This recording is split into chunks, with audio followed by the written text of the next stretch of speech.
총독이 바울에게 머리로 표시하여 말하라 하니 그가 대답하되 당신이 여러 해 전부터 이 민족의 재판장 된 것을 내가 알고 내 사건에 대하여 기꺼이 변명하나이다. 당신이 아실 수 있는 바와 같이 내가 예루살렘에 예비하러 올라간 지 열이틀밖에 안 되었고, 그들은 내가 성전에서 누구와 변론하는 것이나 회당 또는 시중에서 무리를 소동하게 하는 것을 보지 못하였으니 이제 나를 고발하는 모든 일에 대하여 그들이 능히 당신 앞에 내세울 것이 없나이다. 그러나 이것을 당신께 고백하리이다.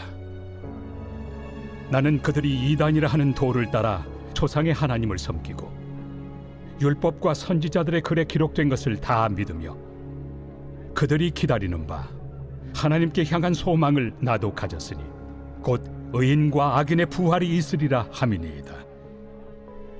이것으로 말미암아 나도 하나님과 사람에 대하여 항상 양심에 거리낌이 없기를 힘쓰나이다. 여러 해 만에 내가 내 민족을 구제할 것과 재물을 가지고 와서 드리는 중에 내가 결례를 행하였고, 모임도 없고 소동도 없이 성전에 있는 것을 그들이 보았나이다. 그러나 아시아로부터 온 어떤 유대인들이 있었으니 그들이 만일 나를 반대할 사건이 있으면 마땅히 당신 앞에 와서 고발하였을 것이요, 그렇지 않으면 이 사람들이 내가 공회 앞에 섰을 때 무슨 옳지 않은 것을 보았는가 말하라 하소서. 오직 내가 그들 가운데 서서 외치기를, 내가 죽은 자의 부활에 대하여 오늘 너희 앞에 신문을 받는다고 한 이 한 소리만 있을 따름이니이다. 어제는 수능 시험이 있었죠. 참 가장 많은 그 수험생, 그 지능 그 수험생들을 이번 시험을 봤다고 하는데, 아무튼 참 이제 총 정리하는 일들이 마쳐졌고 앞으로 이제 진학 진로하는 결정하는 것들을 위해서도 또 계속 기도해 주시고, 또 그동안 수고한 저들에게 위로와 또 격려를 또 해주시기를 바랍니다. 우리 예수 믿는 사람들, 또 오늘 예수님의 그 제자들을 보면 대부분은 예수님과 3년 동안의 사역 경험이 있는 사람들이었습니다. 근데 그들이 실제로 믿음다운 믿음을 갖게 된 그 결정적인 동기는 어디 있었느냐? 그건 바로 부활 사건에 있었습니다. 예수님의 부활 사건이 있기 전까지는 제자들의 신앙은 참 미온적인 상태, 따라는 다니고 하기는 했지만 참 조금 미온적인 상태였고, 베드로는 우리가 잘 아는 바와 같이 주는 그리스도시요 살아계신 하나님의 아들입니다 라고 하는 고백도 했지만, 또 금방 또 이제 참 그 위기 앞에서는 또 부인해버리는, 참 그 한마디로 보면 좀 미온적인 이런 그 상태에 있었던 것을 알 수가 있습니다. 그다지 헌신적인 그런 모습이 아니었어요. 그러다가 예수님이 십자가에서 죽으시고 사흘 만에 부활하신 이 부활 사건이 일어난 바로 그 시점부터는 정말 진정한 믿음을 가지게 되었다고 하는 것입니다. 베드로도 십자가에 거꾸로 못을 박혀 순교를 당할 만큼 참 그때는 분명한 그런 신앙으로 이렇게 변화가 일어났다고 하는 것입니다. 그런 의미에서 볼 때는 우리의 신앙의 기초가 무엇이냐, 내 신앙의 기초, 내 믿음의 기초가 무엇이냐라고 하는 것은 대단히 중요한 것 같아요. 우리 성도들에게 있어서 참 신앙의 기초를 세워나가는 것, 그것만큼 중요하고 급한 일이 없습니다. 우리가 여기 가까이 숭어리샘 건축을 지금 상당히 많이 이제 위로 올라왔습니다만은, 참 언제나 저게 올라오나 하고 참 그동안 한참 지나더니 이제 올라오기 시작을 하니까 이게 쑥쑥쑥쑥 올라와요. 그걸 보면 참 기초를 세우는 게 참 중요하구나. 모든 건물에는 기초가 우선 잘 다져져야만이 이제 앞으로는 이제 우리 대한민국도 지진의 안전지대가 아니지 않습니까?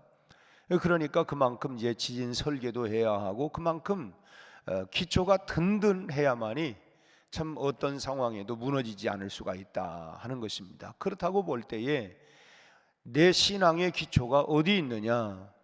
참 우리가 흔히 환난이 와도 핍박이 와도 그야말로 어떤 우리가 인생을 살아가면서 수많은 참 이런저런 그런 일들을 많이 만나는데, 이런 풍랑이 오고 저런 태풍이 밀려와도 참 내 신앙이 무너지지 않기 위해서는 기초가 튼튼해야 된다는 거예요.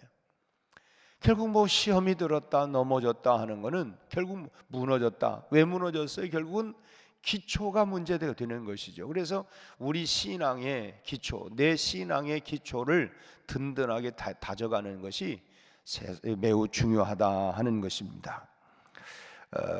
그런 신앙의 기초 위에 결국은 우리의 모든 신앙이 그런 결정이 되기 때문에 그렇습니다.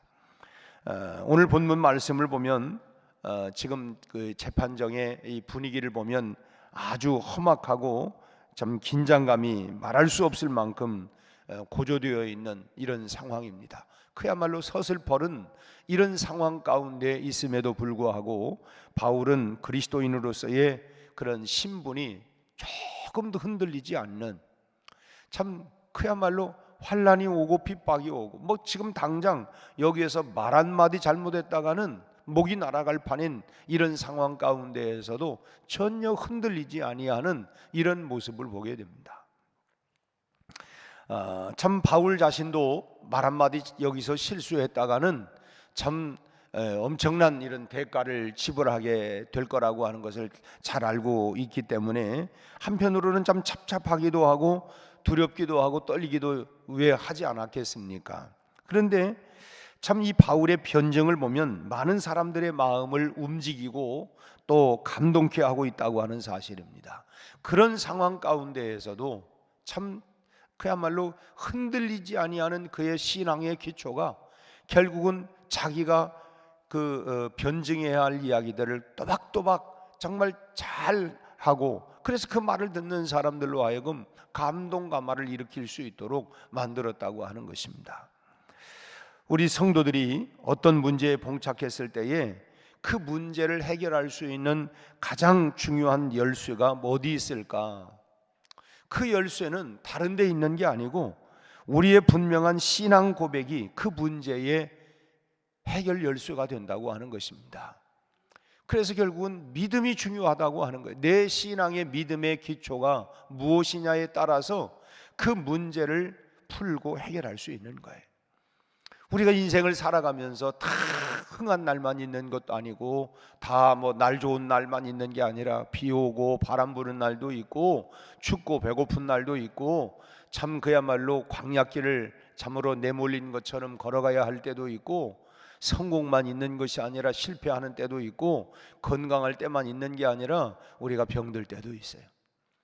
근데 그때만 우리가 그런 상황 속에서 그럼에도 불구하고 신앙이 흔들리지 않을 수 있는 그 신앙의 기초가, 믿음의 기초가 중요하다고 하는 거예요. 그러기 위해서는 우리가 예수 그리스도에 대한 확실한 믿음과 정말 내가 믿는 바를 분명하게 선언하고 인정하는 태도가 중요하다고 하는 것입니다. 우리 그런 찬양, 어떠한 상황이 와도, 어떤 상황이 내게 물려온다 할지라도 내가 믿는 예수 그리스도에 대한 분명한 신앙 고백과 이 믿음의 기초에 분명히 서 있다고 한다면 우리가 흔들리지 않는다고 하는 거예요. 오늘 본문을 자세히 보면 바울은 세 가지 면에서 자기 자신을 변호하고 있습니다. 먼저는 이 더둘로라고 하는 이 변호사가 저 사람은 아주 지금 온 세상을 지금 어지럽게 만드는 사람이다. 사실 그 얘기에 대해서 이 밀란의 목적으로 유대인들을 다 소동케 했다. 지금 여기 24장 1절 말씀 보면 이 한 변호사 더둘로와 함께 내려와서 총독 앞에 뭐라고 고백합니까? 참 이렇게 이 어지럽게 만드는 사람이다. 세상을 다 흔들고 어지럽게 만드는 이런 사람이다. 이렇게 고발을 했어요. 그러니까 더둘로의 송사가 허위라고 하는 걸 증명하기 위해서 지금 정신을 바짝 차리고 그야말로 바울이 이야기하고 있는 그 변호 내용이 11절 말씀입니다. 11절을 같이 한번 읽겠어요. 당신이 아실 수 있는 바와 같이 내가 예루살렘에 예배하러 올라간 지 12이틀밖에 안 되었고. 지금 이건 뭡니까? 내가 지금 올라온 지 얼마 되지도 않았는데 언제 내가 군중들을 막 이 선동을 하고 밀란을 내가 그렇게 소요를 일으킬 수가 있겠습니까? 아니, 내가 이 지역에 온 지 며칠 되지도 않았는데 내 말 듣고 사람들이 금방 어떻게 그 밀란을 일으키고 뭐 소동을 할 수 있겠습니까? 이게 한마디로 말하면 이게 앞뒤가 맞지 않지 않습니까? 이게 말이나 됩니까? 내가 온 지 이제 며칠 되지도 않았는데 어떻게 사람들을 모아가지고 어떻게 내가 소동을 일으킬 수 있다는 말입니까? 참 이렇게 정확하게 지금 자기 그 변론을 지금 하고 있는 것입니다. 그 다음에 두 번째로 나사렛 이단의 괴수라고 하는 그 죄목에 대해서 바울은 또 그 말대로 이단이라고 부르는 기독교를 내가 믿고 있다. 맞다.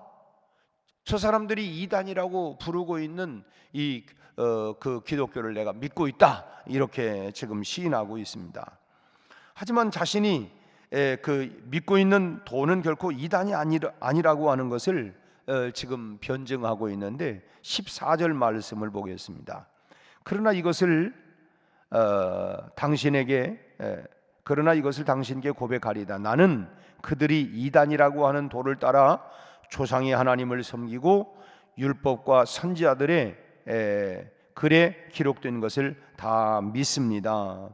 다시 말하면 뭐냐면 저 사람들이 얘기하고 있는 그 유대인들의 신앙과 다를 바가 전혀 없습니다. 나보고 이단이라고 그러는데 그러면 저 사람들이 다 이단입니다.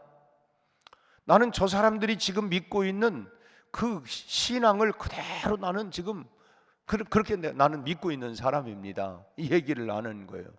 그러니까 그러면 니네들 다 이단이요? 뭐 이렇게 이제 되는 것이죠. 그리고 세 번째는 뭐냐면 이 더둘로가 얘기하는 것이 성전을 더럽혔다라고 하는 죄목이었습니다. 그 죄목에 대해서 18절에 뭐라고 변증합니까? 자, 한번 18절에 드리는 중에 내가 결례를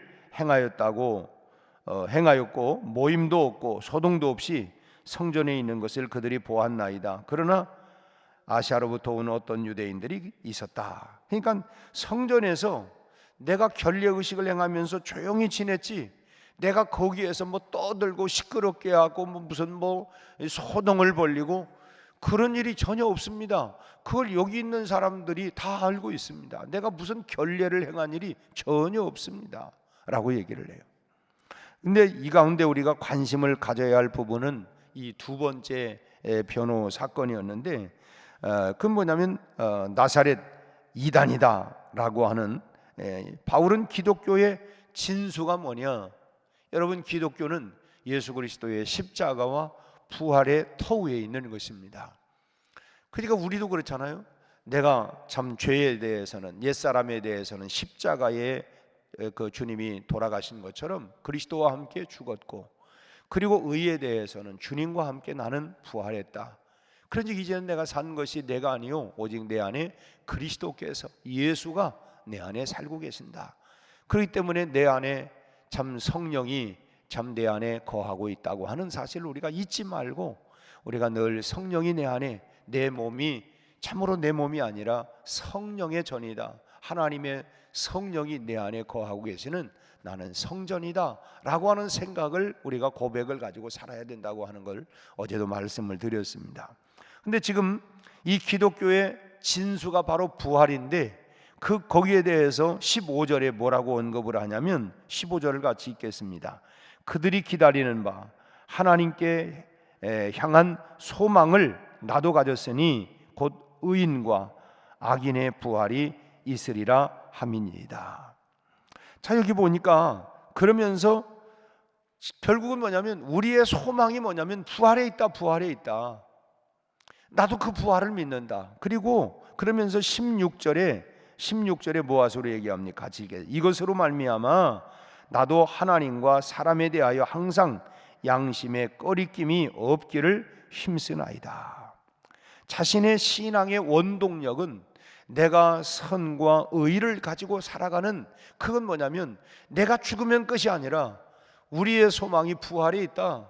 내가 부활을 하고 영생을 얻는다. 그렇기 때문에 내가 그야말로 양심껏 살아가고 선하게 살아가는 것은 내가 예수 그리스도의 부활을 소망하고 부활 신앙을 내가 믿기 때문에 내가 이렇게 양심껏 내가 선을 행하면서 살아가는, 그 살아왔던 기초가 바로 뭐냐면 부활 신앙 때문이다. 그걸 지금 얘기하고 있는 거예요. 그 얘기를 들어보니까 나쁜 거 하나도, 무슨 소동을 일으킨 것도 아니고 이단이라고 하는데 그것도 아니고 지금 그 하나씩 참 다 이렇게 그 신앙의 그 기초에 대한 부분들을 말하고 있어요. 자, 여기서 우리가 생각할 것은, 여러분, 우리가 신앙의 원동력이 뭐냐? 내 신앙을 그야말로 그렇게 밀고 추진해 나가는 그 원동력, 기초가 뭐냐? 믿음의 뿌리를 내가 어디에 받고 있느냐? 매우 중요합니다. 내 신앙의 뿌리, 내 신앙의 원동력이 뭐냐라고 하는 것입니다. 여기에 따라서 하여튼 우리가 그 많은 문제가 달라지는 것입니다. 우리가 세상을 살아가는 자세는 물론이거니와 소위 희노애락과 생사화복에 이르는 모든 인생의 문제들을 대하는 그런 태도가 다 다르다는 거예요. 생사화복, 심지어는 우리가 죽음에 대해서도 내가 부활신앙을 분명히 믿고 있다고 한다면 그 죽음에 대한 태도도 달라진다고 하는 거예요. 그러나 세상 것에 뿌리를 둔 사람은 그야말로 환난이 오고 어려움이 오면 그야말로 참 맥없이 무너지게 되어지고, 뭔가 좀 풀릴 때에는 한없이 교만해져 가지고 자신이 모든 영광을 다 누리려고 하고 있다가도 뭔가 문제가 생기고 막혀버리면 또 그냥 언제는 우리 좀 그런 모습이잖아요. 그냥 늘 성령 충만하고 하늘을 그냥 늘 날아다니는 것 같더니 조그마한 어떤 돌뿌리 같은 어려움 하나 만났다고 그냥 탁 넘어져 가지고, 이거는 결국은 뭐냐? 신앙의 뿌리와 기초를 어디에 두고 있느냐에 따라서 그렇게 달라진다는 거예요.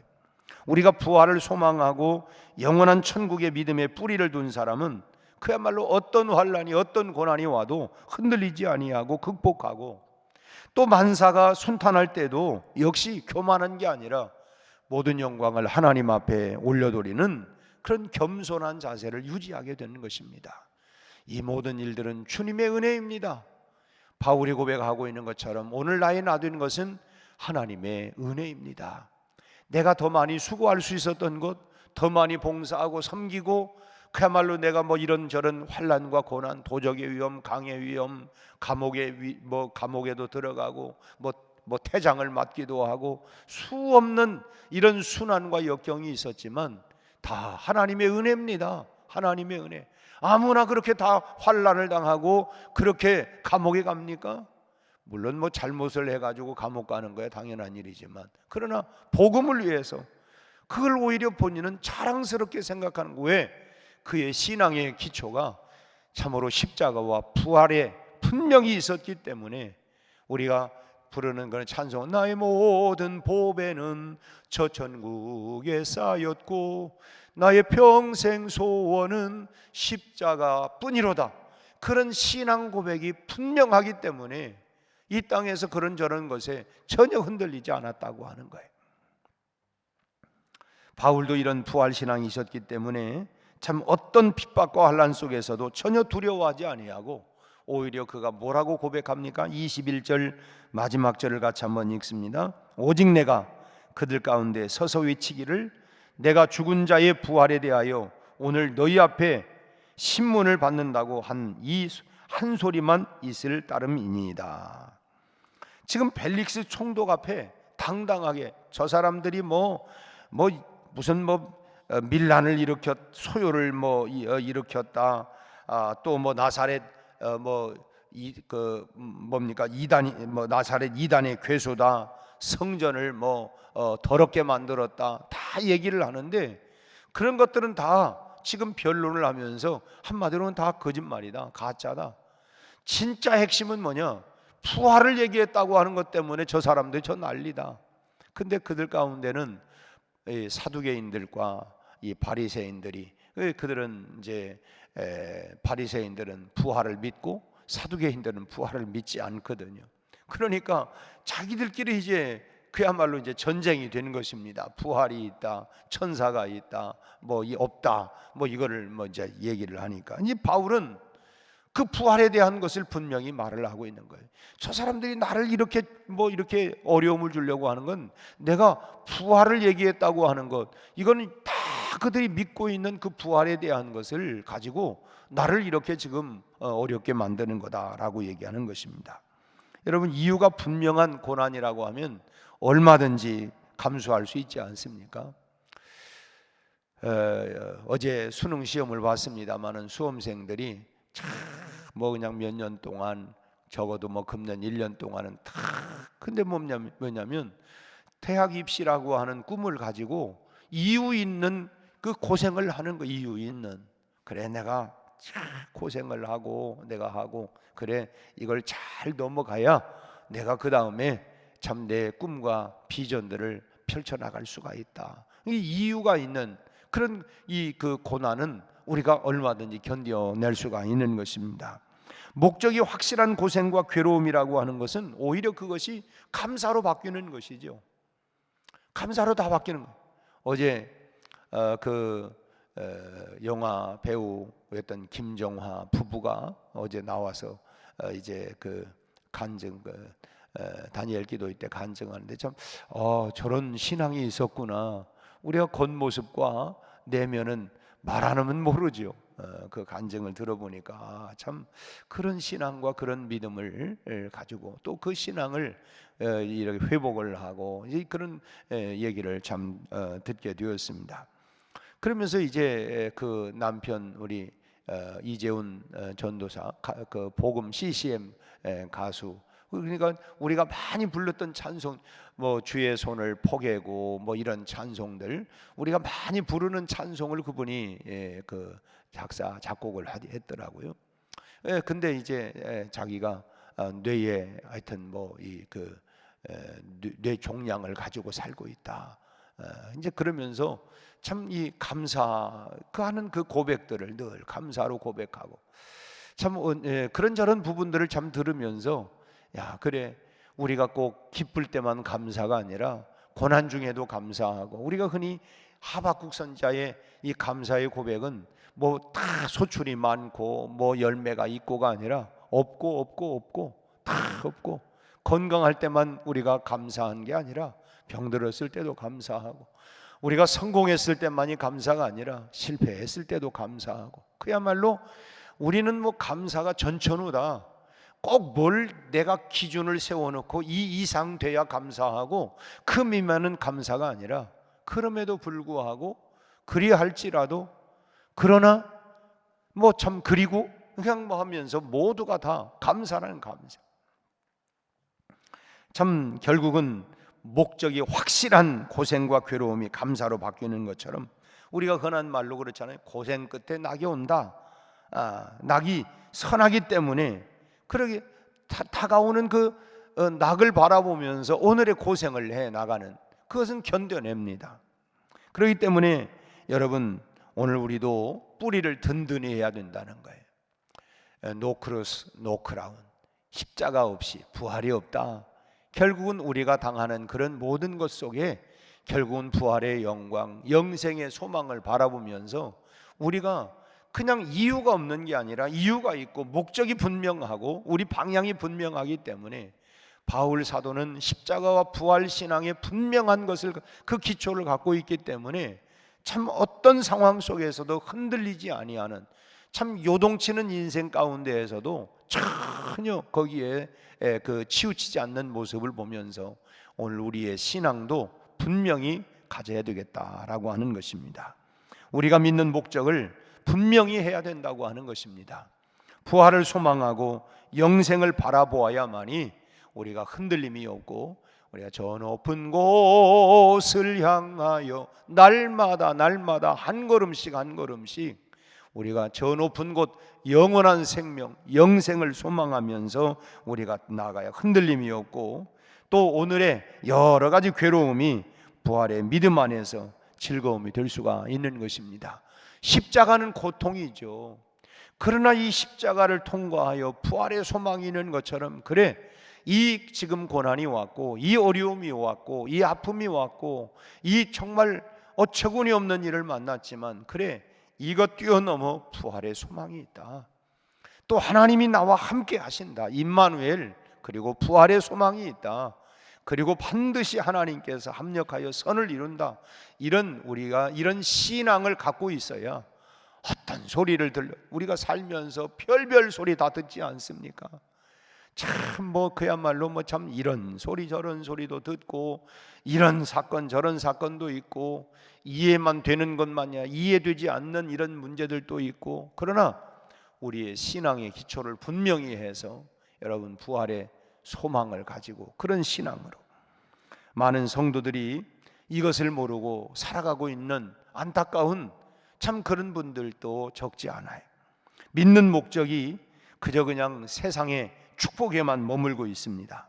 내 자식 잘 되기만을 바라고, 또 잘 살게 되기만을 바라고, 집안이 평온하기만을 바라고. 여러분, 그렇게 모든 것이 잘 되고 그럼 물론 좋지요. 이런 것만 두고 있다고 한다고 하면 여러분, 내 신앙의 연단을 어떻게 우리가 견딜 수가 있겠습니까? 우리가 환난과 핍박 중에도 성도는 신앙 지키고, 여러분, 결국은 그런 환난과 시련을 잘 연단이 되어져야 우리가 강해지지 않습니까? 아이들도 이제 커가면서 한번 아프고 나면 애가 약아지잖아요. 똘똘해지고 약아지고. 우리 이제 신현석 장로님도 내년 2월 달이면 이제 손주를 보게 되는데, 지금 얼마나 지금 손꼽아 지금 기다리고, 손꼽아 기다리고 그러는데, 이제 막 키우다가 한 번씩 아프면 막 정말 혼비백산해요. 근데 한 번 아프고 나면 애가 똘똘해지잖아요. 강해지고. 그게 견뎌내는 거예요. 우리도 마찬가지. 그래, 이 어려움이 왔고, 이 아픔이 왔고, 이 시련이 왔지만 내가 이걸 잘 이기면 그 다음에 이제 소위 말하면 내공이 생기는 거예요. 내공. 우리 자녀들에게, 야, 세상 만만치 않다, 그런 마음 가지고 세상 이길 수 있는 게 아니야. 강하고 담대해라. 두려워하지 마라. 놀라지 마라. 내가 너와 함께 한다. 여러분, 우리가 하나님의 약속의 말씀을 붙잡고 나가야지, 아니면 번번이 우리는 흔들리고, 이 말에 흔들리고 저 말에 흔들리고, 이 말에 시험 들고 저 말에 시험 들고, 이걸 게 아니라 우리의 신앙의 근간 기초를 분명히 하면, 그래, 이것 뛰어넘으면 내가 더 강하고 담대해진다. 그래서 우리가 그런 신앙의 기초를 분명히 해 나가야 된다고 하는 것입니다.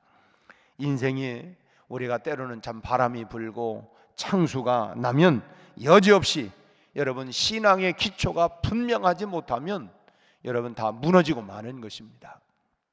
그렇기 때문에 우리의 신앙의 뿌리가 그런 데 두어서는 안 되고, 오늘 말씀드린 것처럼 오직 부활과 영생이 여러분 신앙의 원동력이 될 수 있기를 주님의 이름으로 축원합니다. 오늘 또 십자가와 부활, 그리고 우리의 다가오는 영원한 소망을 우리가 붙잡고, 여러분 우리가 흔들림이 없이 우리가 한평생 주님만 붙잡고 믿음으로 승리해 나가는 믿음의 용사들이 다 되시기를 주님의 이름으로 축원합니다. 기도하겠습니다. 하나님 아버지, 어제는 사랑하는 우리 아들 딸들 수능 시험을 잘 마치고 이제 모든 결과가 이제 놓이게 되었습니다. 아버지 하나님, 어떤 이제 결과가 올지라도 하나님 저희들이 당황하거나 놀라거나, 우리 아버지 하나님 또 저희들 포기하지 않게 하시고, 또 하나님께서 가장 선하고 좋은 길로 인도하여 주옵시고, 저들이 꼭 하나님이여 하나님 주신 재능을 따라 이 땅에서 이루고자 하는 선한 하나님 목적을 가지고 하나님 저희들의 진로와 앞길이 잘 열려질 수 있게 하여 주옵시고, 앞으로 선택하는 모든 일들을 하나님께서 동행하시고 역사하여 주옵소서. 우리 아버지 하나님, 우리가 한 생을 살아가면서 하나님 창수가 나고 바람이 불고 참으로 흔들리는 일들이 얼마나 많은지 모릅니다. 이럴 때에 기초가 중요한 것처럼 내 신앙과 믿음의 기초가 우리 아버지 하나님 부활과 영생의 분명한 기초를 두고 하나님이여 담대하게 바울과 같은 신앙으로 우리가 오늘의 모든 역경들을 이겨나갈 수 있도록 주여 굳건한 믿음을 우리에게 허락하여 주옵소서. 환난이 오고 우리 하나님 핍박이 오고 창수가 난다 할지라도 하나님 흔들리지 않는 견고한 신앙과 믿음을 가지고 오늘 또 승리할 수 있도록 우리 성도들을 축복하여 주옵소서. 오는 주일은 우리가 총동원 주일 그리고 추수감사 주일로 지키게 됩니다. 우리 하나님 그럼에도 불구하고 아버지 하나님 그러나 아버지 하나님 감사할 수 있는 감사의 신앙과 영성 믿음을 우리에게 허락하여 주시옵시고 우리 아버지 하나님 그동안 코로나 이후에 주저앉았던 교우들을 우리가 하나님 기도로 사랑으로 믿음의 손을 붙잡고 일으키게 하여 주셔서 우리 하나님 다시 한번 예배가 회복되고 신앙이 회복되고 모든 것이 회복되는 놀라운 역사가 일어날 수 있는 그야말로 총동원 축제가 되게 하여 주시옵소서. 예수님 이름으로 기도하옵나이다. 아멘.